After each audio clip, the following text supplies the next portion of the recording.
Assalamu alaikum, guys. Welcome to episode. Oh, we're on episode. Welcome to episode 57 of Freshly Grounded. We've got Big Man Sam in the building. Assalamu alaikum, Sam. Wa alaikum assalam wa rahmatullahi wa barakatuh. Sam, it is the first day of Ramadan. Alhamdulillah. What blessed day to do this episode of Freshly Grounded on. Get your hand off my shoulder. Okay. Alhamdulillah, yeah, it's the first day of fasting. It feels great. Energy's high. Amazing. Yep. Guys, this episode is brought to you by 59. That's 50_NINE on Instagram. 59 coffee, juice, snacks. 59 Stanhope Road, St Albans. First of all, maybe you just want to go there for the coffee cups, not even the coffee, because the cups are so amazing. But I know what you're thinking. You're thinking, no, but Faisal, we might be fasting this month. Yeah? Grab something, take it home, warm it up in your microwave. Really good idea. Didn't know where you're going to go with that. Yeah, I was thinking. Yeah. Really good idea. Have it for sahur. It's Some of the perfect stuff's sahur cold. food. Some of the stuff you can have cold. You can just have it as long as you put it in the fridge. Yeah, don't need to get all like Larry with it, guys. Make it work, okay? Get juice for nice hot weather and have it later, iftar time. It's a good idea. Really good idea. And guess what? A lot of the foods that 59 actually have include dates. So if you want to get your date consumption in and you don't really like just banging out dates, you can get dates in a way that they taste so nice that you don't even realize you're having a date.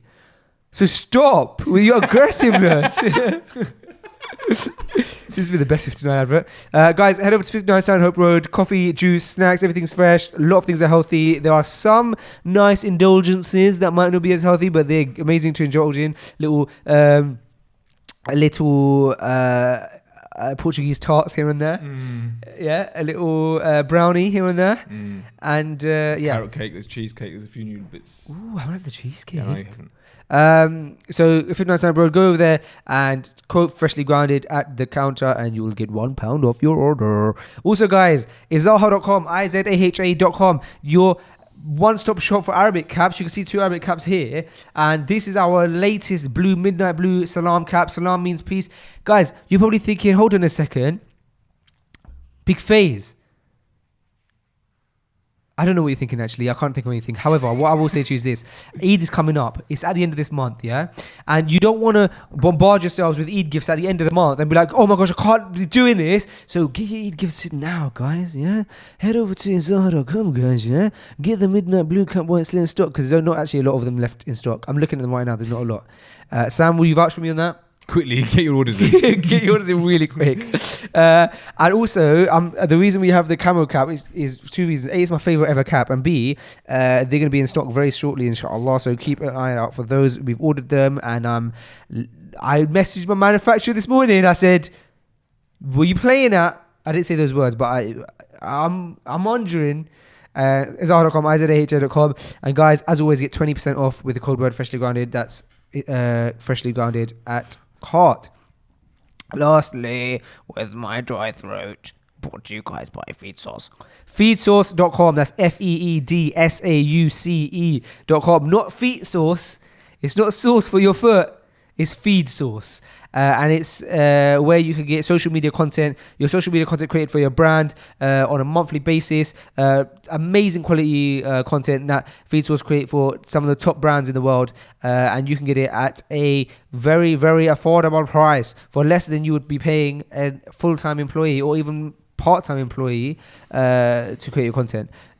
So definitely is very price. So imagine you're paying less than you'd be paying a part-time employee to do something that's of like a full-time job, and you get the quality of the same quality that brands like Deliveroo, brands like Hilton have had content produced. So definitely go to feedsource.com, check that out. With that being said, guys, this is episode 57. The majority of the whole podcast is about the topic of Ramadan, because obviously it's the first day of Ramadan today. Enjoy. I am big Faze, and he is Big Man Sam. Assalamu alaikum. And welcome to Freshly Grounded, the brand new podcast by best friends Faisal and Sam. Huh? I said welcome to Freshly Grounded, After that bit. the brand new podcast And after that bit?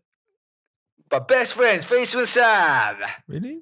Sam, it is day uno of Ramadan. We're fasting out here. Sahih. There we are. How's your first fast going, bro? Explain it to me. We're shooting, just for those listening, we normally shoot episodes of Freshly Grounded in the mornings. Today, and potentially for the rest of Ramadan, we'll be shooting episodes later on in the day because, inshallah, we will be trying our best to be doing ibadah in the night time. May Allah make that easy for us.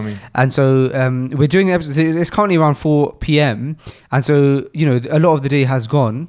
How has it been and how has it gone for you, Abdul Samad? So today is day one of Ramadan fasting, and alhamdulillah, Taraweeh last night, which was beautiful. I was very, very tired. I got in, I had my suhoor set out. Next thing I know, I'd fallen asleep and I'd missed that blessed suhoor. My alarm didn't wake me up. Didn't wake me up, man. It was set. Just didn't wake me up. Hold on. So you had your suhoor set up in the sense that you had it ready. I had the intention. I knew exactly what I was going to have. I had the bottle of water there. I had the Weetabix and the dates, and I was set up. I was actually quite excited about having suhoor because we all know that there's so much blessing in just having. That's the purpose of that suhoor, is for the blessings of it. Of course, and it's quite a nice time. Although it's very late and you're generally quite tired. It's kind of strange. It's actually a very, very like special time to have like some food and that. No, but nah, man. Alhamdulillah, Allah woke me up about 4:15. Alhamdulillah. So I didn't miss Fajr, man. But it's not nice missing suhoor, man. Especially if it's the first day. So, but that happened. Do you know what? I feel okay, man. Alhamdulillah. I had a bit of a sleep in today. So really, my first day has been a little bit of snoozing, a little bit of studying, and now I'm here. Alhamdulillah. So really quite good. What about yourself? Well, that reminds me of last year Ramadan. So last year Ramadan, the first night, I believe, what had happened is I had done the same thing. I had planned to wake up. I had planned to wake up for suhoor, and I went to sleep for a few hours. And subhanallah, bro, not only did I not wake up for suhoor, I didn't wake up for Fajr. I slept through it, but I set my alarms, everything. It didn't wake me up. Really? Yeah, obviously not on purpose. Well, obviously your intention wasn't to do No, that. of course, my intention was to pray. What sort of time did you wake up, like the next Bro, day? no, I didn't wake up like so late that I can't remember that far, but I remember just having the worst first Ramadan like day ever, because I was like, you know what, bro? On a general day, if you miss Fajr, you feel horrible the whole day, innit? You feel like there's no barakah in your day. You feel like you've started your day off wrong. But imagine Ramadan, and then imagine the first night of first day of Ramadan. Fam, I was like off key, bro, and then I hadn't done suhoor, and suhoor is important to me, man. Like obviously it's important in terms of ibadah, but for me, even like getting that meal in, bro, like I get hungry. You need it. I need it. Yeah, so, but alhamdulillah, today I didn't actually sleep last night. So you stayed up till I stayed up till Fajr and then I slept. That's smart.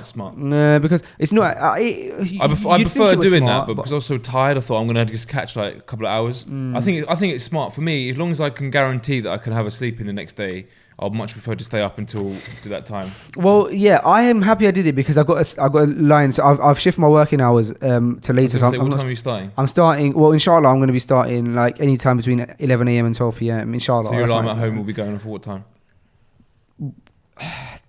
10:30, 10. Yeah, because maybe even because paint a picture. So you're going to be going to sleep at what, like 3:30? I'll probably fall asleep at 5 because by the time you prayed Fajr, because. Well, or 4:30, yeah, because bro, the Fajr at the closest masjid to me is going to be 3:45 now. So inshallah, let's say I make it for Fajr at 3:45 in the masjid. I mean, you'll be tired, won't you, boy? Yeah, so 4:30, 5, 6, 7, 8, you like 6 hours. That's calm. But anyway, last time I was off, man. So last night what I did is after Taraweeh I came home. So bro, Taraweeh was. Where did you do it? Alhamdulillah, bro, we bought the Jamaat. So we went to Quba Masjid in Hayes in West London. And the entire office went, bro. Nate came from Brixton. Mahdi was there. Dawood, Omar, Nate, Ajmal, Nasir was from gym. Hanan came down. Bro, like it was a Jamaat. From after the Imam came to me, he goes, bro, you bought the whole team to the office, to the masjid. I said, yeah, man, I had to bring the Jamaat. So is that where you usually go? No, it's not actually. In fact, that was I believe that might have been my first ever Taraweeh there. Normally I go to. In fact, bro, what I normally do is I normally dot around different masajid, and but this year I don't think I'm going to do that, bro, because I don't think it's very beneficial for my iman. Like, I'm kind of dotting around different mosques trying to get the vibe and see what it's like and this, that, the other. But then my focus comes off if you just go to, you know what I mean? You don't really engage into the recitation as much, sort of thing. So I prayed, and then I went to I came home and then I made sahur. I had sahur. What did you have? Go on, guess. Chicken and rice? No. You didn't? Guess what type of food Curry. it was? Yeah, it was a curry. Of course it was. I had okra curry, which is like lady Okra, fingers. yeah. Nice. And Did you make that? no. Someone else? Yeah. It was, and so I had that, and then I had a bit later on. I had some French toast that I made, which is very sweet. You had some French toast? Yeah. Was it nice? It was amazing. Really? Oh, the best. Do you like French toast? Yeah, of course I've had it. Oh, it's my favorite Terrible thing. for you, though, isn't it? Yeah, really bad. Did you add little sugar in there as well? A lot of sugar in there. Did you? A lot. And then I went to Fajr. All right, so bro, listen to this. Yeah, I know this is something you've heard because it kind of is one of those things that goes around. There's two things I want to talk about this Ramadan, and inshallah, the reason I want to talk about them, bro, is to inshallah affect the people who are going to be listening to the podcast. And because I think there's two very common things, bro, and I know you'll relate with me here. All right, I'll tell you both of them first, and I'll go into one of them. So the first one is praying Fajr. And then the second one is making jokes about Ramadan, yeah? Or like on Insta and stuff. Now, I'll go into it. So, first of all, what I wanted to say is that there's something that goes around on social media a lot every Ramadan, and it's quite prominent to me. And it's that people take Taraweeh prayer so seriously, bro, which is a sunnah, but they don't pray Fajr, or they don't pray Fajr in the masjid. Now, obviously, we could all improve in here. I'm not going to sit here and say like, I pray Salah in the masjid, this, that, the other. But what I will say is this year is that it's more fard. What this quote was saying, what this brother was saying yesterday, is that it's more fard for us to pray Fajr in the masjid than it is for us to pray Taraweeh in the masjid. But we, as Muslims, bro, you see in Ramadan, yeah, which is good. I don't want to sit and say, oh, Ramadan Muslims, Taraweeh Muslims, because I hate when people do that. However, it is true that we see people who might not see a masjid, bro, like apart from every Friday, then every night in Ramadan they Taraweeh in the masjid, which is good, yeah. But then it's like, what is more fard, the Taraweeh or Fajr? And like, I'm not even talking about Fajr in the masjid now. I'm saying like, it could be that some people might be putting so much focus on Taraweeh, they're praying Taraweeh, that they're up all night and they don't, and then they fall asleep and they don't even pray Fajr. Do you get what I'm saying here? Like, we should be weighing out the importance of Fajr and know that Fajr is a fard. It's one of our 5 days that we can't miss. Whereas Taraweeh, we should be praying it. Of course, we need to get as much benefit in Ramadan. Obviously, the night prayers in Ramadan is so much reward and forgiveness, inshallah, to be had. But you're better off not doing Taraweeh and making sure you're doing your 5 a day. You're basically better off not praying Taraweeh and praying Fajr if it's an option between the two. Absolutely. And I mean, it's great, and you definitely can't criticize the people who make an extra effort this time of year. I think it's fantastic, and it's not about calling someone a Ramadan Muslim or Taraweeh Muslim, all that kind of stuff, because alhamdulillah, it's great that people are more conscious of it. But really, just gain a little knowledge and do a little studying, because if you're putting all that effort into staying up so late to do Taraweeh and standing there and you're enjoying it, understand if the next day, if you're missing your Asr, your Maghrib, and not thinking twice, there's almost like no point of you even in doing that Taraweeh. There's also, I come across a lot of like people who are fasting and they're not even conscious that they have to pray. Oh, subhanallah. And it's crazy, like it's just crazy. It's down to being jahil and not really knowing. But I think a lot of people who are born into a Muslim family, maybe they're not that practicing, but they're all still fasting. But there's no, if you ask them if they're doing a salah, then it's like a straight no. And your fast it's not accepted. There's no way around it. I can't really soften it. There's no, like, if you're just making yourself hungry, and that goes to the same as if you're fasting and you're doing your salah, alhamdulillah, may accept it from us.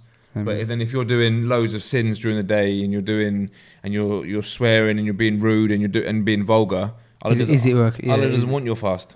Do you know what I was thinking about, bro? I was just going to say what you just said. I was going to say that, like, you know, we're not ones, especially on Fresh Ghana, especially us being like miskeen, we're not ones to like drop fatwa and stuff. However, just like you said, it's common knowledge. And I listened to a talk the other day it was on Green Lane Masjid's website. And bro, the teacher, what he was saying, the sheikh, yeah, is he was saying that there's certain sins, yeah. Obviously, like for example, if I go and steal now, that's a sin, innit? But if I go and steal and then pray Asr, does my salah become invalid? No. I commit a sin, but it doesn't mean that my salah is not invalid, but I did commit a sin. But he said with fasting, if you, like, not praying is a sin, innit? Yeah. But he said that if you miss a prayer, does your fast become invalid? And he said yes. Yeah.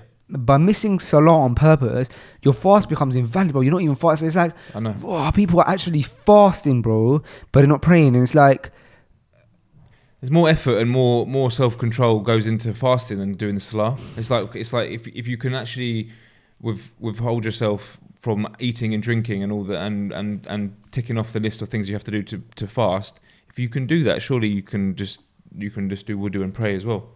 Not even in the masjid necessarily, just to make sure you're praying. Do you know what I mean? Obviously, ultimately in the masjid is better, but if you can actually be the person to not eat and drink for the sake of Allah, if if that is your intention, if you can do that, you can pray. Definitely pray. It's easier to pray than it is to fast. Of course, bro. And they say that if you can control your food, you can control anything, because food is such a heavy desire of ours. Yeah. If we can control that and fast, we can control everything. So to not pray is, man, if any, the people are listening, it's a reminder to ourselves first and foremost, isn't it, Sam? But we have to have the importance of the prayer, man.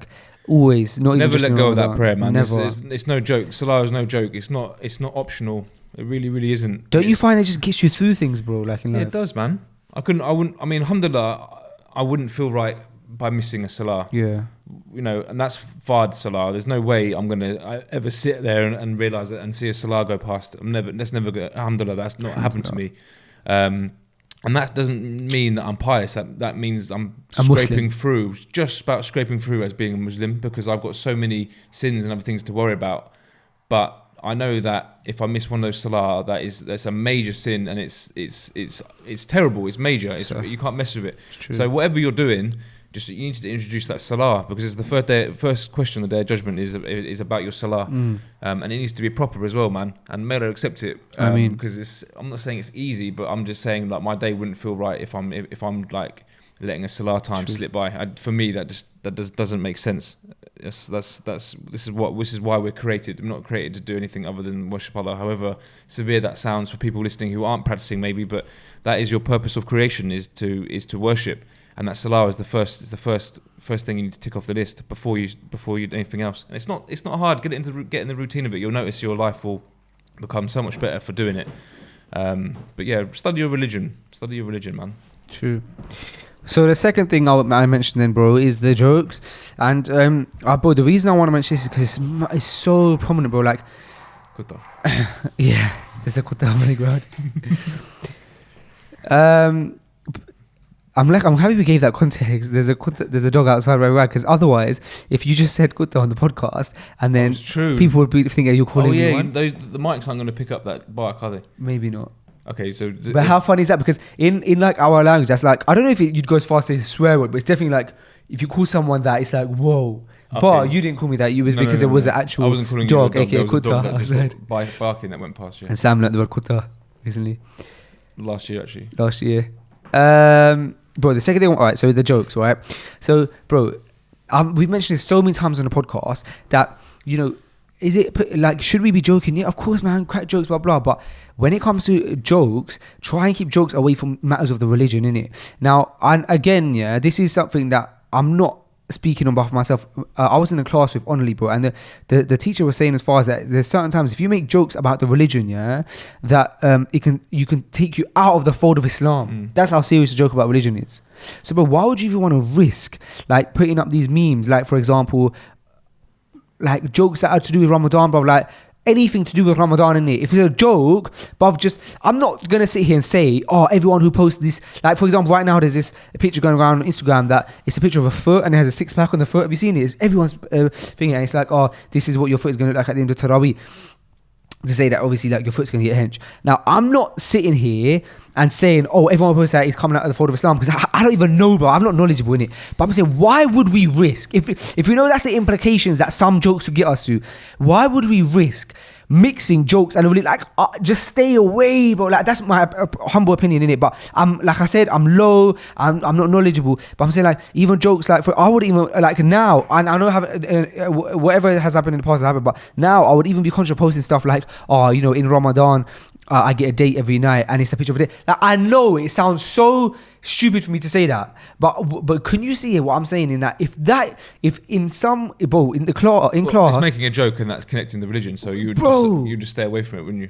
Exactly, man. Like so I honestly, man, it's something that every time I see some people on the feeds, bro, like posting that stuff, and I'm sure actually like people are more knowledge than me, so they might turn around and say, look, it's not that like what you're saying is not. I think it do you know what I is. mean? I think it is as deep as that, though, bro. Like you Yeah. can't make jokes about the religion, man. And even Don't if make it's jokes just about religion. you're talking about, I know it's talking about a date, but where's the reference? It's all connected, isn't it? I don't know if So- because bro, in our class, bro, what the teacher was saying is he said even if a person makes a joke about the miswak and they know that the miswak is a sunnah in it, it's Yeah. a part of the religion. Yeah. That's why. But he said that's sufficient in it. So Yeah. we'll leave that at that because we don't want to start like going into matters that are like too big for us, which this is. But I'm the reason I mentioned it specifically is because I know that alhamdulillah we have an audience of people who are just like me and you, bro, just like young people. We alhamdulillah, you know, we're probably fasting, a lot of us, and a lot of us could be Muslim, and so it might be something that comes across. And I would say just like if you don't know, it's probably better to just stay away from that stuff, man.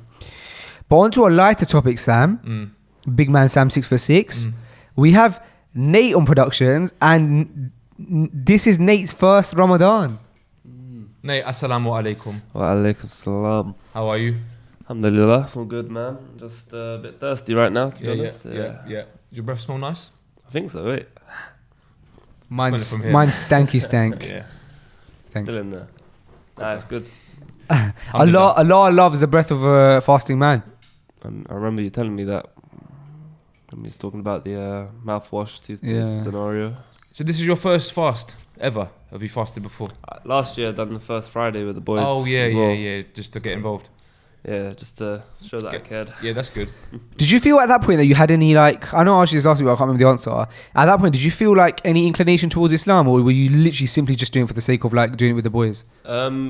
At first it was for the sake of the boys, and then there's one thing that I still remember and I still talk about it is when we broke our fast, and Kareem was next to me at the time, and I'd like backed my water and whatever, I think I had a Fanta or what. He just had his full glass, he just took a little sip and put it back down, and here I am just like scoffing my face, and he was there just calm, and I was like, wow, that's like self-control right there. SubhanAllah. And I always talk Typical about it Kareem. when I bring him nice. up as well. Bro, doesn't that go to show, Sam, that like, don't belittle any sunnah or any little action, because it could be dawah. Look how that's effect. Look how that's had an effect on Nate more than anyone shall preach. And it was just that he did the sunnah thing of like eating too much or drinking too much. Man, and sipping his water. Yeah. that reminds me of a story that the brothers were talking about, a very famous story that we've definitely, most likely, all heard before. And it was the brothers were talking about in a mosque yesterday, and they were saying that there was this guy on a bus, this sheikh was on a bus. He got off the bus, when he like got his change or something, I won't tell the story probably, but I know people know it, so maybe they can correct me in the comments. But and write the full story. But it was something like the bus driver. The sheikh realized when he was getting off the bus that he had like maybe like a penny or like 10p or something extra.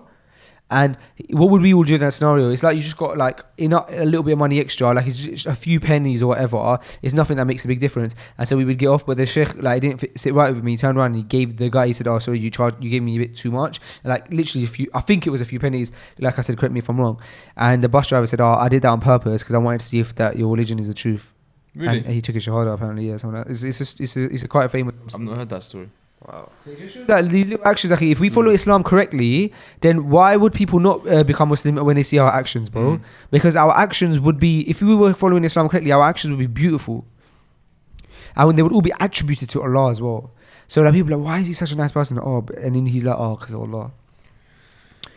So you did Taraweeh last night, Nate? I did the whole thing. Yeah, that was. I'm not sure if you noticed, but as the night went on, didn't you feel like the Ameens got stronger each time? Oh, I didn't notice that. No, I did. Really? It just got louder. I don't know why. I just felt like everyone was just giving that bit extra. Yeah, that's beautiful. How did you find Taraweeh? Because was it what you expected? Because you didn't have much information about it before you did it. I just heard it was longer. That's all. And for me, I not a problem standing up. You know, for the sake of Allah, for sure. There's not a problem at all. Did you find it very tranquil? That I was trying to focus on like one spot on the floor because I kept feeling like you could see other people moving around, and I'm trying to like keep myself focused as well. But I try to get myself stay where you're doing your sujood, man. Try to get myself into a zone, which I found. So That's nice. And I just started thinking of people like my mom, for example. So yeah, it was nice. What did you have for suhoor? Oh, I got on the bus and I had on the way home I had a tuna and pasta from Sainsbury's, and then I fell asleep when I got in, and I missed my alarm as well. No. But I got up. I got in time for Fajr. I was like 5 o'clock, so I just like scraped it, and so I didn't get to eat or drink anything. Before I had everything planned, like Sam had my bottle of water ready, had a lot, and I just passed out. My alarm, I couldn't hear it as well. It takes time to get used to, I think, the Ramadan timetable, because like normally, let's say for example, like normally we're sleeping probably earlier, and we're also waking up a bit later because we're not waking up before suhoor. Do you know what I mean? So when you're waking up earlier and you're sleeping later as well, you're getting maybe 2 hours sleep. It's very hard, bro. Like for me, I can't. It's very hard for me to wake up if I'm off like 2 hours sleep, 3 hours sleep. Do you know what I mean? So getting in that Ramadan like spirit and that Ramadan like body clock is hard, man. Yesterday at Taraweeh, I thought I like smashed it because I had an idea that, you know, every Taraweeh, bro, like we're so desperate for water, and then like everyone's trying to like fight for the water bottles, and you might not get a bottle. So what I did is I filled up my 2-litre gin bottle, and which is like one of those big heavy bottles, you know what I'm talking about, innit? And then I took it with me to Taraweeh, thinking that I'll just like back this throughout the night, and like by Fajr time I'll know that I've backed 2 litres of water. And it was just a nuisance, bro. It's like a fat bottle of water, and like you can't like just a Jew there. Let's say, so I like it was causing everyone issues, yeah. In Taraweeh, so I just ended up like. I ended up like asking the brothers to put it right at the front next to the imam. So my plan backfired on me. So now not only do I have a bottle, not only do I not have a little bottle of water with me, but I don't even have my bottle of water with me. So I'm doing the whole Taraweeh, yeah, and my bottle of water is at the front with the imam. And like in one of the breaks, I did get some water because I was really thirsty, and so I had to tap the people in front of me, like get my bottle of water, and then like the imam was like did the takbir, and so I had to like tap the people in front of me, put it back and say imam. So no, I don't think I'm doing that again. No. They was giving out water anyway, so yeah, they do, don't they? But then sometimes you don't get one, innit? But you know where I was right by the window and had the little windowsill and had my bottle of water right there, so I was that's calm. a good idea. I was trying to get as close to the front as possible. I was right behind you, a row behind, should I say? Yeah. I managed to get to the second row. Mashallah. I was trying to get to the, but they want to leave the first like few spaces in the first row for the imams as well. How many imams was there? I think in total they've got like 4 or 5 imams that they're gonna have in total. But last night was just 2. So I think every night they do 8 rakat in that masjid. Yeah. So they're quite long rakats, but it was calm, bro. Alhamdulillah, it was nice. Witr was nice. Alhamdulillah. Ustad Yahya did witr. Yahya Rabi. And it was good, man. I've got the recordings. I recorded it on my phone. Very nice last night. The whole thing. Really? Yeah. Have you got memory on your phone for that? I don't know, because I also record all of their backups on the Freshly Grounded episode, and I don't delete them. Really? I just forget to delete them. How much memory have you got on there? Only 64. It's weird, isn't it? I can't even. But bear in mind, I don't have any music. Obviously, neither have I, but mine falls up straight away. How many images have you got? I do take a lot of images. I'm a social photos and videos. Just I know you are. Fill it up. And TV presenter. And podcaster. So what do you think about the new setup? This is new to me. You've obviously done this before in this new table. Chairs. I think visually it looks good, and I think the chairs are not as uncomfortable as I thought they would be. I feel like a news reporter. Yeah, I think what's going to be tough is obviously what's going to be tough. We need to get that Freshly Grounded cameras back up with the nail. But I think what's going to be tough is when we have more guests. Yeah, so the background story of it is essentially that we do Freshly Grounded out of the Flavor Studios, and so what they say goes, really. There's not really much else to it. I think it looks good. Yeah, it looks good, but I don't know how we're going to handle 3 guests. Sorry, another got guest. The edges. We have to just put the camera back a little bit. We'll have to figure something out, because we have to figure something out. Because inshallah we want to get like a guest next week. So yeah, bro, I'm really happy that alhamdulillah it's Thursday and we're shooting Freshly Grounded in Ramadan. And bro, I'm going to just sit here and say this, yeah. Alhamdulillah, my fast is going very well. Is it? Bro, I feel good, man. Like, normally at Freshly Grounded, we're drinking some coffee, we're having some water, but yeah, I'm not feeling it too bad. I think it is because it's the first, somewhat, yeah. I think it's because it's the first fast, so you got like a bank of food in you. I don't know, from like the last 11 months. But alhamdulillah, bro, considering shooting Freshly Grounded, and Freshly Grounded takes a lot of energy out of you. You're constantly talking for 2 hours as well, so. Yeah, I feel good. Positive. Yeah, I feel good. Don't feel myself 100%. You don't though, bro, in Ramadan, do you? So Like, you feel yourself moving a little slower. Yeah. That's why Yeah. I've been shooting for the last 4 hours today, so You tired? I'm just glad to be sitting down, to be fair. do you know what else it could be? Yeah, is that during Ramadan, no, I forgot what I was gonna say. However, I do want to read this one thing that really affected me, and it was by Jibril. Have you seen it, bro? What was it, bro? Okay, listen to this. Life is a marathon, I see this. a very long journey where you pace yourself, neither going too fast or too slow. Ramadan is a part of the marathon where you sprint. Let's get it. It's good. It's true. It's very We true. need to sprint, bro. It's true. We need to sprint. We need to set ourselves goals. Have you got a goal and a plan of what you want to achieve? I'm not asking you to tell me what it is, but have you started thinking about what you want to achieve? Yeah, I have one big goal. So I'm gonna. It's a private goal, but I'm gonna try and achieve that, Keep it inshallah. private. What about you? Have you got goals there? Yeah. That's good. Yeah. That's I very think it's good. important to, man, and I set yourself a timetable as well. Timetable, goal. Yeah, man. Because at the end of the day, even though we're in Ramadan, our life has to still go on. Yeah, Our that's work the has to thing. go on, and stuff. And so we do still have to make a conscious effort to say, you know what? Like this month, I still have to work. I'm going to slow as much as I can down in terms of dunya wise and really go in terms of my akhirah, in terms of my deen. But in order to do that, you have to set timetable to an extent, even if it's a mental one. Otherwise, you will get caught up in the dunya stuff because it's just what we're used to. We're used to working throughout the year and like having deen as like maybe like still balancing it, but having like a more, maybe inshallah, if we're good, a 50-50 split. But in Ramadan, we do want to try and have Predominantly an 80-20 or 90-10. Do you know what I mean? Yeah. So what advice can you give to people who are thinking, okay, I haven't really set myself any goals this Ramadan. What should the average person be aiming to achieve this month? Ooh, I wouldn't know, but I think look that You quote would know, says surely. well, that quote does say it, doesn't it? Like, life is that Ramadan is Yeah, but break it down, make it more specific. What can someone do? Okay, I would say you would if you. I think if you're the type of if you're a person. I think it's subjective to what your line is right now. If you're the type of person that's praying 5 times a day, then I think the suggestion would be up it, up the levels. I think for everybody it should be up the levels, innit? And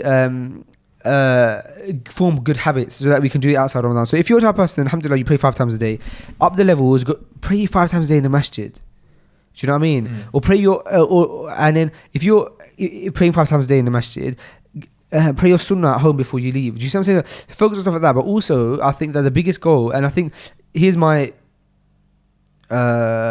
new way of thinking that I've been thinking this Ramadan, yeah? And it's this. And this was after listening to a few different things, yeah?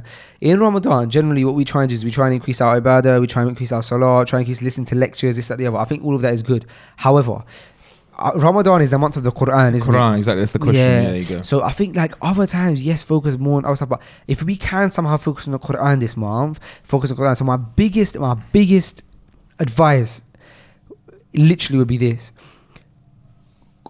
go hard on like focusing on the Quran. So if you're a person, I'm gonna go for all the levels now. Yeah, if you're a person who can't do even like read Arabic, focus on Quran by learning to read Arabic and set yourself a goal that by the end of Ramadan, very realistic goal by the way, by the end of Ramadan I can read Quran. Very realistic goal, because once you understand the letters, you can then you go next to understand like joining the letters, and by the time you can join letters, you can read words now. Obviously, yes, you have to learn the rules of the, like the tajweed and this that the other, but none of us have mastered that. I definitely have mastered that, and like it's such a long journey, but I'm saying, rules aside, by the end of Ramadan, you could definitely learn to read Arabic words and therefore read the Quran in it. Obviously, I'm not saying you're going to be able to like learn like, you know, there's parts in the Quran where you have to like double up on letters or like extend for 6 like seconds, all this kind of stuff that people mention that obviously we don't know. But generally, I'm saying if you're a person who can't read Arabic, take that step and set yourself a goal by the end of Ramadan, be able to read the Quran to a level where I can read.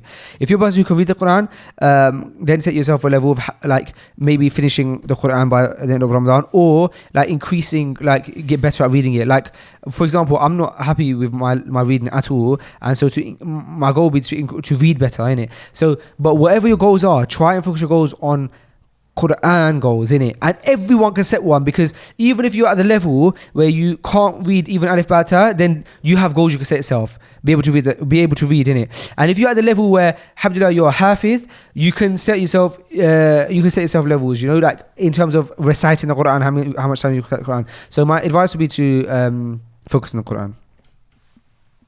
Do you think that's good advice? That's what I was hoping you'd say.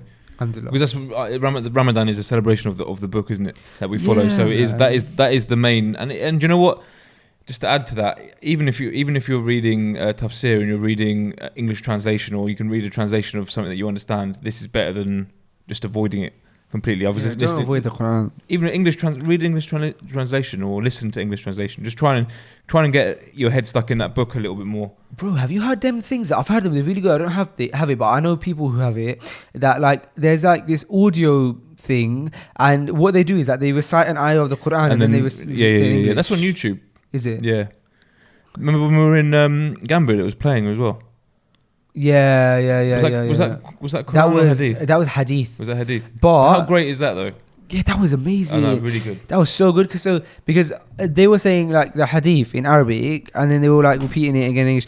But I think Only was playing in his car. Only often plays in his car the Quran where it like is in one line in Arabic and then the same is translated in English. And it's good because you hear the ayah and then you can reflect on it. Because we should be pondering on them and reflecting on the Quran. So to hear the ayah and then to be able to reflect on it, that was beneficial, man. That's on YouTube. Yeah. So how's stuff going in general with work and Menspire 59? Alhamdulillah. Last time I saw you very briefly in 59. Yes. Before that. And you gifted me a vanilla energy ball. How did you get on with it? Amazing. And you had a sandwich prior to that. Oh, yeah. So what had happened that day is... I think my plan, it was a very hot day, wasn't it? It was a very hot day. And so my plan was to go in and grab a nice little juice. And I got in there and I was like, oh, do you know what? I'm a bit peckish. Actually, I need to eat. I could do this food. And so I was looking at the menu. Such beautiful things on the menu. Such like things that I haven't tried before. And what does big old Faze do? Get something that you always get. It's a tuna sandwich. Something that you get from Sainsbury's. However, I was very, very impressed. But because it wasn't just a tuna sandwich, but it was sourdough bread. And, it was toasted and it had cheese. And it was toasted sourdough, bro. Like, and then it was lovely, like those crinkled crisps next to it. Yeah. So it was actually. Did you have a drink as well? I think so. Maybe. I think so. And then you went and got a late haircut. Then I got a haircut. Need a trim myself. I can see. Let's see. I said I can see. Oh, I thought you said let's see. I can see. Alhamdulillah. But before that, I hadn't seen you since Gambia. No, I hadn't seen you since Gambia. And in Gambia we shot 2 episodes. Yes. Alhamdulillah. Oh, and we raised the money for Gambia. Yes. Yeah. Did you enjoy Gambia? I loved Gambia. Abubakar was surprised that I came for the second time. Was he? In Gambia. He was like, oh, Faisal, like, I thought like you wouldn't have come back, for example. Like, who would have thought Faisal was back in Gambia twice? I have the intention to go back. Yeah, loads of times. Like, my passport's going to be full of Gambia. Inshallah. So... what did you just ask? I asked you, did you enjoy Gambia? And before that, I said something. The first original question. We're just generally chatting about dunya. I can't remember. My fast is getting to me now. Well, you said you haven't seen him since Gambia. Then that's I said we're raising money for Gambia. Yeah, we're raising money for Gambia. So if you guys, every year. We try and raise money for Gambia separately, Zam and I. And this year we're doing it together, inshallah, through Freshly Grounded. So Freshly Grounded is the medium through which we are raising money. And normally I set, like in the first year I set a goal of £2,000, and then in the second year, so essentially this year we're going big in it. So inshallah we actually set a big goal of £10,000, which we know is a big goal. We're aware of it. However, we also are aware that our listeners in the month of Ramadan will be able to make this happen. So inshallah. So the goal is, if you go to freshlygrounded.com/spot, if you're not driving or on your journey right now, or if you're not driving, because you could be on a journey and still use your phone. So if you're not driving, then I'd say grab your phone or your laptop and go to freshlygrounded.com/spot right now and hit the button donate now. Unless you're underground, because I know you might be listening to this in the underground. But if you're not, hit freshlygrounded.com/spot. That's freshlygrounded.com/SPOT. We have had, alhamdulillah, 119 donations so far, Sam. Alhamdulillah. We have raised £2,683, alhamdulillah. But our goal is £10,000. It's the first day of Ramadan. As you guys are listening to this, it might be the second day or a few days into Ramadan now. But the sadaqah in the month of Ramadan would be amazing. Yeah, alhamdulillah. Sadaqah in the month of Ramadan. And also, guys, you can donate just a £5 on here. I don't know if £5 might be the minimum. I'm not sure, but you can donate. I think £5 might be the minimum. So if it is, guys, literally jump on there. I'm not asking you to do much. Here's what I'm asking you to do. If you can do more, do more. I'm saying go to freshlyground.com/spot right now and click donate now and donate £5. Inshallah. In the month of Ramadan. Ramadan is a month where, alhamdulillah. Oh, do you know what? This website is very good for raising money because you don't have to have a membership. It's good. I'm just looking through it. Yeah, because normally, you know what's annoying about a lot of websites? You have to have a membership, bro. Some good donations there, boy. What's that? Total giving. Total giving. Some good ones there, look. Alhamdulillah. People are donating. And your deeds are multiplied this Yeah, time. that's what I was trying to say. Is that inshallah our deeds will be multiplied in the month of Ramadan, and on top of that, Allah multiplies for whoever He wishes. No. So maybe your deeds will be multiplied, and because Allah is the most merciful, because Allah is generous, maybe Allah will multiply you. But however much Allah so wishes, and for whoever Allah wishes, innit? Yeah. So. Alhamdulillah, I'm just looking at the process on total giving because I'm really intrigued at the moment because I helped. So I was helping Badr with a campaign. Yeah. Who? Oh, sorry, Badr is that school Yeah. that does Arabic. Yeah. And so basically, bro, I'm just looking for the process. Sorry, would you like to create an account? No. Are you sure? Donate as guest. Oh, sick. Okay, so basically, bro, I was helping Badr with their campaign for Ramadan, and what they've done is we set up a Just Giving page for them, so they're looking to like refurbish their building and stuff, yeah. And I went onto it yesterday, and I should have clocked this before, but to donate money on Just Giving, you have to like sign in, and that's long. That's long, That isn't is it? long. Because someone goes just give it a comment, they're ready to donate money, and then they have to like register, bro. So I'm annoyed that I set that up for them, and so I'm thinking about actually setting up a new page for them on like total giving or something, and like transferring it over, because bro, it's gonna cut off a lot of donations just by doing that. Because, bro, I'll be honest, there's been times, I'm not gonna even lie here, I'm gonna tell the truth. There's been times where I've wanted to donate to a project, and then when it said sign up, I thought this is so long, yeah. And for me, what I'm trying to do is I'm just trying to give money for the sake of Allah, yeah. And there's a lot of projects you can give money for the sake of Allah. So then what I do is I'll go to a different page that I want to give money to, and then I give money to that because it's easier for me, because you don't have to sign up. And look at that, my money, alhamdulillah, I've still donated money for the sake of Allah, but my money's now not going to the project that I originally wanted to go to. You should try and change that, make it easier. I'm going to get that changed, inshallah. You should do, for the people. Yeah, man. So I'll probably work on that at some point. But yeah, man, alhamdulillah, other than that, we're raising money for Spot. Freshly Ground Spot. Make yourselves get that rewarded. And as we know, Sam, giving charity does not decrease your wealth. Sah, you mentioned that to me all the time. You've mentioned it to me on numerous occasions, and it's true. It is true. So, alhamdulillah, make sure you guys donate to that. I'm going to be on TV tonight, Sam. Really? Inshallah, yeah. What channel? Iman channel. Channel 7. What time? 794, 769, something. You should know the channel, really. I should know the channel, but they did recently change their number, so that's my excuse. Yeah, I'm going to be on Iman channel tonight, on, inshallah, from 8 p.m. till 10, I believe. Or 8 to 11, something like that. And it's a program called Ramadan with Iman. And you have a sheikh on there, or a student of knowledge, or someone who is knowledgeable in the deen. And then it's almost like a question and answer show. So you can call in and ask your questions, get fatwa, and also like just a conversation with the sheikh. So obviously us, as I'm saying it right now, it would already have happened. But it is also next. I'm How many times are you going on in the month? I'm doing about 3 or 4 for Ramadan with you, man. So some fundraising ones as well. I'm doing some fundraising ones as well with Muntada, Hmm? Some fundraising ones with Muntada, yeah. And what does that involve? You really want to go into it, Sam? Not You're really, asking for it. Just asking just a general question. How is it? No, I know you want to go into it. I know you want to go into it. Yeah. What's it like? Fundraising. What do you have to do? What did you do?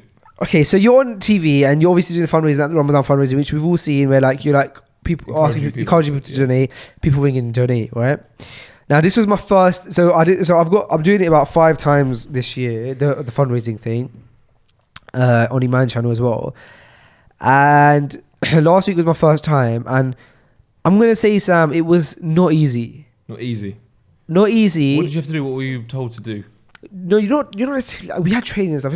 Yeah. You're not told to like. You're not like. I don't know if people have the perception that like, oh, they must be told like you have to try and like make people feel guilty and this that the other. Like Right. that's not what you get told. You're just being yourself, right? However, I find it hard, bro. Like to like ask people, like it's very difficult because there's an element of uncomfortableness of like, I don't know, like. Do you know what I mean? Like when you're watching this TV program, when you're watching these TV shows, and we've all seen before, we kind of think like, raw, like it's a bit shouty and that. Yeah. And so I don't want to come with that approach, the shouty approach. I definitely don't want to make no one feel guilty. And so it's like if you're not doing that, you look weird. Do you know what I mean? But I can't get myself to the point where I'm shouting at the camera. So, and I'm not slating anyone I've been with or anyone I'm doing with, and I'm still doing it, inshallah. But I'm saying like, I think perhaps we need to try and figure out a method in which we change the format, maybe. Of fundraising. These specific Ramadan night fundraising. Yeah. I think maybe if we can figure out if we can like. I mean, I suppose the point of it is that it's direct. Does the shouting and being made to feel guilty, does it work? Evidently it does work, doesn't it? Evidently works. Evidently works. Have you been, I'm not talking about watching TV, have you been in an environment when you're at like a fundraiser and there's someone shouting very passionately, yeah? And do you feel comfortable with it? I'm very uncomfortable. I felt uncomfortable as well. That's what I'm saying, bro. And I feel uncomfortable watching those things. I want to change the channel. So it's like, I want to figure out if there's a format which we can implement, which allows people to raise money, but in which they feel like they're making the decision themselves, and in which they're not feeling that they're being shouted at. But then I suppose the nature of these programs is that the emergency funds, they are emergency funds, bro. Like the thing that we're raising money for, bro, it's no joke, bro. We're raising money for people around the world to have iftar, bro. Yeah. Which means it's an emergency, bro, because tonight someone could go around at some point, some part of the world without having an iftar, without having a sahur, and that's no joke. That's an emergency because we're trying to raise money so that by tomorrow, that same person is not. Yeah, it's no joke. I'm not so it's no joke. saying it's no joke. So perhaps a direct approach is needed because it is an emergency. In which case, everyone's doing an amazing job. Yeah. But I'm just curious as to whether the same urgency can be portrayed in a method in which maybe is more pleasing to the viewer and more pleasing to the person who's doing it. Like is that too much to ask, Sam? You can't take anything away from the people doing it. No, It's bro, fantastic. not at But all. almost like a moving short clip could maybe be more powerful than someone shouting. And The thing is, they have those as well, and you do need that because you got to bear in mind it's appeal from Maghrib till Fajr. yeah. So how many short clips can you have? Like it has to be someone on there. And maybe for a lot of people, they need that push. Mm. Do you know what I mean? It does But work. if I'm It speaking does as work. myself, because bro, here's the thing: at Feed Source and at Flavor, what we do is we focus a lot on consumer psychology in it. So that means that we don't just focus on the brand that we're working for. We focus on what does the consumer, what is the psychology that they're going for, what is the thing that is going on in their head that will make them want to press that button or make them want to purchase that item. And so if I'm putting my flavor hat on in these appeals, I'm thinking to myself, what is it that will make the person on the telly want to donate? And for some... On the telly. Sorry? Watching the telly. When I donate. So what was your approach? I did really badly, bro. So my first one, like, I think anyone who was there would say. So there's like 8 of us or 10 of us in total because we're switching. As you know, it's like all night in it. So like you're doing like an hour at a time or half an hour at a time, and then you get your break. You get to pray, read Quran, eat, etc. So, right, you asked me what my approach was. So At first, it's quite mellow. It's like, yo, assalamu alaikum, guys. You know, this is what raised my phone. And then it becomes more upbeat. And then what happened at one point is that the guy next to me, amazing at this, and he's such a beautiful brother, and nothing to take away from him. But he obviously built up his energy. He was like motivating. And people actually rang him, bro. He warmed it up. You have to. But he was like, our pious predecessors, they would give so much with their right, so much so that their left hand wouldn't even notice it. And it's good actually what he's doing. However, I'm sitting next to him and then he's like, wouldn't you agree, Faisal? And I'm like, and it's like the energy's gone from like this is how we donate, bro, and like to Faisal, and then Faisal's like, yeah, brothers and sisters, like in the month of Ramadan, our deeds are multiplied, But what's happened is that the tone has completely shifted now. But you've got a lot of energy. I have got energy. But you couldn't turn it on then. I couldn't turn it on then, bro. My energy comes from like my excitement, and I don't know if the feeling I'm going for that is excitement. It's more like I'm contemplating on, wow, these people need food. Yeah. And that doesn't, not that the people next to me are excited about it, but they're passionate about it. Passionate, yeah. And their passion comes through, and I'm passionate about it. Maybe the way I show passion doesn't. Maybe the way I show passion when it comes to causes like this is different. I don't know. Maybe bro. you're not the best man for the job. Maybe I'm just not used to it. It's my first show. Maybe I need to get a couple episodes, a couple things in. Yeah. So anyway, look, I'm doing 5 or something in total, so I'm going to foresee that. Are you going to try and change your method when you're in there? Maybe I'll have to become more passionate. I know you're very passionate about. I was going to say aggressive. Don't be aggressive on TV. Well, that's what people are, isn't it? No, it's not. It's a passion, not aggression. If people have advice, please do comment your advice on how you would like to be. Don't be aggressive.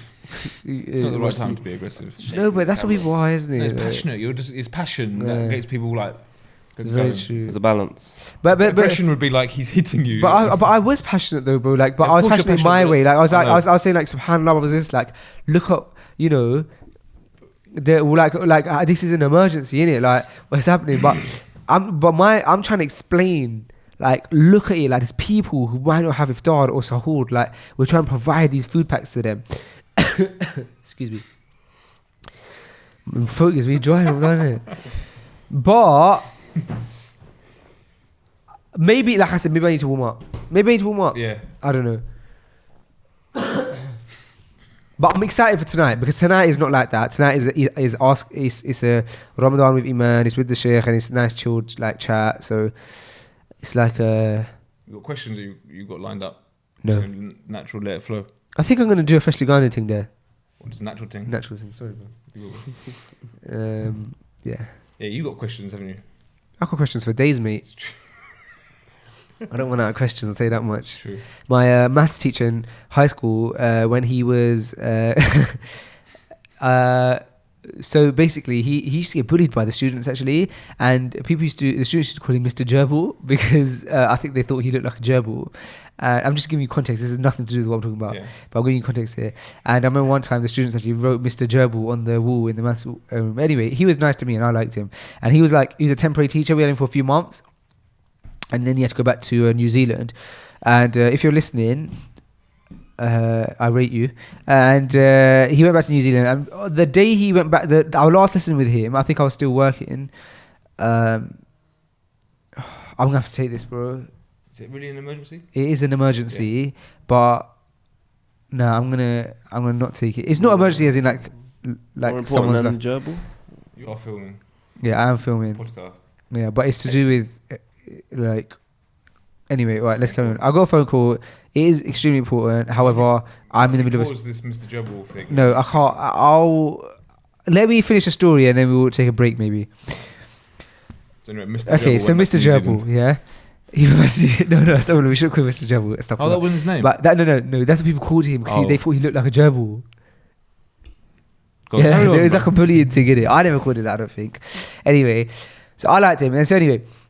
he came up to me at the end of the end of like when he finished in class, and I was just finishing work, and he gave me some advice, and I thought it was like really nice because everyone else had kind of left, and he like gave me one-on-one advice, and he said, Faisal, you are so good at like at this. You're intelligent, and you're progressing really well, but you ask so many questions. And he said you need to trust yourself. And actually, that advice has stuck with me for life, actually, man. Like, but that is a sign of a good teacher. Someone who's not just go, someone who has affected you. Someone who not just like yes, no, yes, no, yes, no, correct, wrong, and then they go home and they get their salary. But someone who sits down and says, you know what, you're amazing at what you do. You're very intelligent. You're very clever with this, but you need to trust yourself. Yeah, and that's the advice he gave me. He said, look, you keep coming to me and saying, oh, sir, did I get this answer right? Did I get this right? Did I get this wrong? And you keep calling me over. But he said, and every time I check, it's right. So he said, instead of asking so many questions, just trust yourself, believe in yourself, and know that what you're doing is probably right. What did you get for your GCSE math? A B. I got a D. I got a D or E in my mock. But you know, he wasn't my teacher in GCSE. That was in like year 8 or something. Okay. My point is that I have no problems with asking questions. I'm a very curious man. And with that, guys, we're going to go to a very small break because I have a slightly emergency phone call that I need to take, and we will carry on after the break. So Sam, we had Quincy here yesterday, the day before. Do you know who, and not a lot of people know probably who he is just by his name, but he's P. Diddy's son, and he so he knows Omar stuff, and like when he came out to London, Omar brought him here, and I was thinking to myself, he was in the other room, I was thinking to myself, like, this might be a good dawah opportunity, and so I wanted to, like, it was the day before Ramadan, so it was a day where it could potentially be in Ramadan, so I wanted to like open up a discussion about Ramadan with him, innit? Now, he's also got 2.7 million followers on Instagram, and so, you know, if like we do that something for Ramadan, okay, maybe, do you know what I mean? Like, so I said to him, like, I gave him his aha, and I was like, oh bro, Ramadan's coming up, and like it could be in days, and he was intrigued, like, oh, okay, cool. And then I was like, and then so it got to the point where me and Omar was explaining Ramadan to him, and he was like, oh, okay, so like, why is it, what do you mean it could be tomorrow? I said, I was explaining the moon thing, and we talked about Nate's story, and I said to him, look man, we should do an iftar, innit? You're here during Ramadan, we should do like a meal where we all eat together, and so you can like experience what it's like to eat on Ramadan. And so that happened, and then so inshallah, maybe, I don't know if we're actually going to go for iftar or not, but I thought like my intention was there to kind of like subtly talk about the deen. You didn't have iftar, you're going to have iftar? No, the intention, like it wasn't Ramadan. I was saying this was yesterday, you said? This is 2 days ago. Okay. So it was the day where it could have been Ramadan the next day. Okay, seen. But you're looking to try and catch him for iftar? Yeah, man. I think that it'll be what's he a good start. I don't know. I know he respects the deen, like, but obviously, like, it's not. You know what I mean? But you know, we could. We were seeing it. Which hat did you give him? I gave him the salam hat. I told him it meant salam. Nice. Yeah. he's always wears his Azhar hats. He's worn them since day. Oh, decent. Since his Azhar started. But yeah, man. Does he post them? But I'm not very good with dawah, I don't think, bro. Like, I don't think I'm good with verbal dawah. Why are you whispering? Because it's a podcast mic, so it'll pick me up anyway. I'm just trying to bring the tone. I'm trying to bring the tone down. It's weird. It's weird. Okay. I don't know if I'm good with like the type of dawah where, you know, where people give dawah. Like I'm here with you, yeah, and I'm giving dawah. Like, so, bro, obviously, like what we believe in is, you know, obviously we should always bring dawah to Tawheed. So, you know, we believe that there should only be one, like, there's one creator. But I'm not good with my words like that. I think evidence that you're okay with dawah, Mr. Nate is Muslim, alhamdulillah. So. But that was a case of like loads of different factors in it. That was a case of still dawah, isn't it? I suppose, inshallah. A few jokes here and there. You're talking about the guy who's standing there who can just reel off dawah to everyone. The guy who is good with his words, where he can like make someone think, you know what you're saying is right, you know. Yeah. Do you know what I mean, bro? I know what you mean. So even the other day, there was someone in the masjid who like was interested in Islam or something. He wasn't a Muslim, and I sat him back and I introduced myself, because I think I'm good at breaking the ice with people. There's a guy sitting at the back of the mosque, clearly not Muslim, because he wasn't praying, and just sat at the back, and he was like looked a bit like intrigued, confused, etc. So I thought I better break the ice so he knows that we're cool. So I went up to him, I was like, yo man, what's your name? He told me his name. I said, oh, I'm Faisal, do you want to sit in here? He was like, no. I was like, oh, do you mind if I sit down? He's like, no. So I sat down, I was like, oh, so how come you're in the mosque? So I can get that bit where I'm like, potentially make a person feel comfortable and like, yo, we're boys. But then the discussion where I'm trying to be like, Islam is the truth, I find that hard. And obviously, it's not just me, because obviously there's people like Ayera, like with Hamza Zortis, he runs courses on how to give da'wah. So I'm not saying like it's clearly is a skill in it, and he obviously gives those courses for a reason. Maybe it's worth me even taking one of those courses, because if I'm in a position where I feel confident to go up to random people and talk to them, I don't think I would roll to people in the street, but I'm saying like, if it's a situation where someone's in the office and I can open up that discussion, maybe me having some dawah training would be good for me, because then because I already have the bit where I feel comfortable to. Whereas I know that a lot of people struggle with socialization. Yeah. Is that a word? Socialization? It is now. With socializing, a lot of people I struggle with that, bro. It's not something that's like easy for everyone, bro. Like to go up to someone and just like, start a conversation and break the ice. And I'm not saying I'm perfect at it, but I feel like alhamdulillah I might have the confidence enough to do that. Yeah. But then what other people are amazing at is obviously like make people physically good. I suppose what it is decompartmentalizing stuff in people's brains, isn't it? Yeah. Saying, look, let's take dunya out of it for a second. Let's think to ourselves, right, look, if we're on this planet, why are we here? There must be here. Them discussions. Or maybe it's just a case of me not having enough knowledge. That could be. But how many opportunities do you get to have those discussions? I think if I was equipped with that confidence, I think everywhere you can have the discussion. Yeah, no, Why I agree. not? But you, like in the office, we have clients constantly coming in, and a lot of the time, I know it's business, bro, but a lot of times clients do like open up discussions where it could be like, you know, bro, subtle things like, oh no, of course, bro, this is what we do, kind of thing. Do you know what I mean? Or your bro, everyday life, bro, you're going to be in situations like that. For example, innit? Like you could be. Bro, like for example, the courier that comes in, the Izaha courier that comes in, lovely guy. Every day he's in the office, pretty much every day, picking up the Izaha packages. Like, always wonderful. We built a good relationship with him. Imagine if I'm like, oh yeah, we were fasting. By the way, he's a lovely guy. But what I'm saying is, opportunities everywhere, innit? To like bring people to. No, I agree. I was asking you, like, what opportunities do you have? Yeah, so I suppose that's sort of things like that. But then you don't. But then if you've got clients coming to the office, you need to use wisdom with dawah, man. Because I've like over the years have learnt a lot about the correct way of giving dawah, in the sense that you can't just open your mouth to anyone and start reeling off about Islam. It has to be.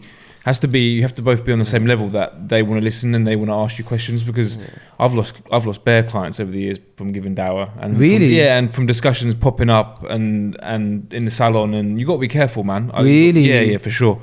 Makes people uncomfortable as well. 100%, man. And not everyone's ready to hear what you've got to say, and not everyone wants to hear it. And if someone's not in the right mood to hear it, can actually do like. I'm not trying to say don't give dawah, but no, but you're right. Even the Prophet, what you're saying is a sunnah. Like he would talk about the religion like with a balance, and he wouldn't talk about it too much, because he knows that it can actually do in the right situations. The right situations, and he wouldn't talk about it all the time, because not everyone wants to hear about it all the time, and it can actually push someone away from it. So if you had clients and you were known that as soon as you walked into the office, you'd have someone just chewing their ear off about God and Allah and religion. Not everyone wants to hear it. Not everyone's ready for it. So you've got to use wisdom and the right times to like give dawah, and also like try and build, like you're talking about the courier. That's good. If you build a relationship where they trust you, and it can come out kind might of start like, asking questions eventually. Yeah. But to just jump on someone, you got to be careful, man. Like from experience, you got to use wisdom like with dawah, because you can end up doing like more damage and like scaring people off. I never thought about it in that way. That's how I look at it. Just I suppose I did think about it, but I think amount of experience, man. Interesting to hear because you've experienced it like that. But dawah, like, alhamdulillah, I still give dawah, but at the beginning I was giving a lot of dawah. Alhamdulillah, a lot of people sort of took shahada. I'm not obviously all from Allah, but it was real. Like I was really making an effort to give as much dawah as possible. But along with that, I learned a lot of lessons, and with the right times to do it. And I almost feel like Allah puts people in your path that have like that you should give dawah to, and there's other people that you just never gonna listen to you or accept what you got to say. Obviously we do our bit, and it's part of our religion that we do relay the message 100%. I definitely advise that, but with wisdom and at the right time to the people that are kind of have that ear to listen to it. Because if you get someone who's just like got a big board up and you start chewing their ear off about it, I've learned it can do more damage, and people will just more anti it, and they don't like it. It's true, because even when I was not practicing, and I was a Muslim, if people were speaking to me about religion, I'd almost like want to run away. Like it's like, it's like uncomfortable. It's like, and the other part is like maybe like because your fitra knows it's true, deep down your soul agrees with it. Yeah. So like your desires are like, nah, bro, I don't want to hear that. Innit? It's like when you had that guest come in, you wanted him to speak to me that time. Remember the doctor? Hamza Zotis. I think that's him. Yeah, you wanted me to have a chat with him about because I had no belief at Was the it time. about science and stuff? I think so. Yeah. And that just made me feel so uncomfortable even Really? before. Being uncomfortable, yeah. And it couldn't make you just make more like, I just don't want to, yeah. Just stop talking about it. It's true, and I think a lot of times on the other end, it's like because you're so passionate about it, you want something for someone, but then it's like you slowly catch a monkey in it, like you said to me in Gambia. 100%. No. I feel like for me, alhamdulillah, it's been easier to give dawah because I reverted and I changed. I became a Muslim at a time in my life where it was kind of like I made a big change. So it's almost a lot more people were kind of saying, "Why have you done that?" And it was easier for me to kind of like talk and give dawah. Yeah, because you're just speaking about your own story as well. My own story and the fact that I'm a white revert. I haven't been born into the religion. I've chosen this religion later on in life, and I've chosen sacrifices. So more people are a bit like curious, but if there's a younger brown guy who's got a beard, they just think, it's another Pakistani guy who's Muslim. Like I think it you're right, has an effect on people. The fact that someone's chosen the religion and they're like like I said, like I'm a white guy. I chose to become a Muslim at the age of 24. It's a bit more like, why has he done that? With you, it can almost be like you just assume that you would be Muslim because you're brown. Do you know what I mean? So I feel like the fact that I'm a revert has given me a slight advantage of giving dawah in some situations, because more people were like inquisitive about what are you doing?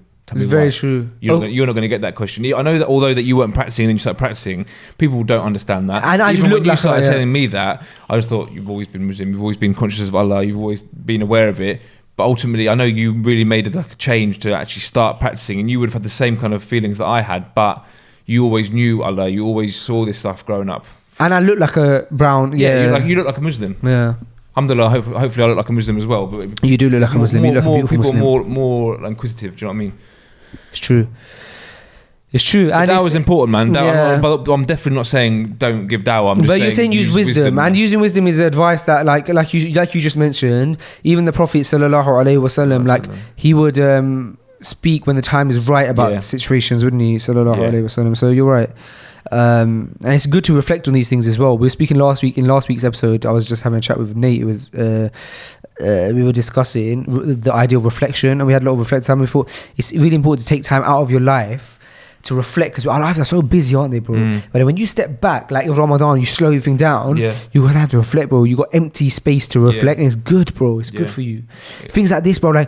Like if, for example, we didn't have that discussion or we didn't reflect, it could be that I could just not be thinking about the alternative and just be trying to be on this dawah. So reflection is a big thing. I agree. So what's the fitna like in having in owning a coffee and juice and snack place that has amazing food, but you're fasting? Stay away from it. Yeah.